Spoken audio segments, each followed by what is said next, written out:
1965 was a transitionary year for RCA. That's when they went from producing radios in America, this model here, which was their last American-made shirt pocket transistor radio, to Japan, and this is their first Japanese, not their first, but this was the in the beginning of the Japanese production for transistor radios for RCA. They knew early on when they became less and less profitable as the Japanese radios took over the market, they were going to have to make some changes. This is an interesting one. It's interesting to me because of these two radios, which look quite different from the outside, but we're going to see in a minute how they're quite a bit similar. You'll notice first off the backs of these two radios. This is the American radio. It has the dog and the RCA meatball. The Japanese one has just the RCA ball, no dog. You see down here, it says Japan 704. Here, it says nothing. This is the American-made version. But where it gets even more interesting is on the inside. Turning both of these, the American one and the, matter of fact, I've got a chassis pulled out so you can see them side by side. Take a look at this. Looks identical, doesn't it? Pretty much it is. The very subtle differences are, if you look closely down here, in the American radio, the transistors are made in USA by RCA. In the Japanese radio, they are made by Hitachi. If I get better light on this. There you go. They're made by Hitachi.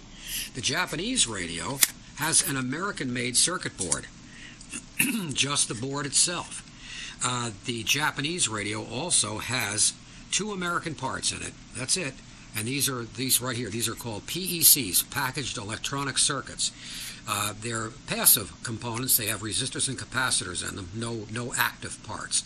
And these were made by Centralab in the United States. And there's two of them in this set, as there are in this one also. As I said, this one has the American board. Now you can see on the flip these over, and you're going to see a big difference here, or somewhat large difference. And you see here the difference between the Japanese one and the American one. The American board is very nice looking, very clean. It uses solder mask to keep the solder neat and keep it from where it's not supposed to go. The Japanese radio, the raw boards were sent over to Hitachi for assembly. They decided to skip the solder mask process. It makes a very blobby, sloppy looking board.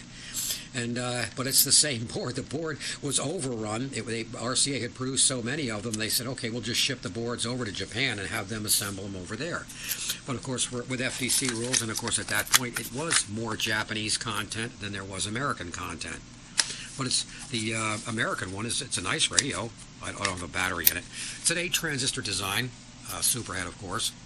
And it's a very well-made radio. And as you can see, this one here is the same. It looks exactly the same.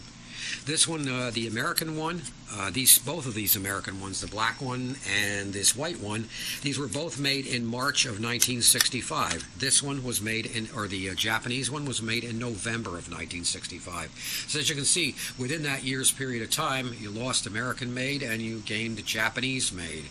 And but it's just, to me, it was an interesting thing. It's a part of a radio history where you went from the manufacturing in one country to another country. Kind of a sad thing to me. I like to see them made in America, but it was inevitable for a company to stay on the cutting edge and to put all their strengths into color television. At the time was becoming huge. They couldn't afford to keep with small electronics like this. Other companies did. Arvin stayed with America for a while, so did General Electric. They found a way to make it cost effective. Even Motorola still made a few in the United States up till about 1967, 68. But then it was all over. But it's just nice. It's just neat to see the history of these radios and what they become. And that's it.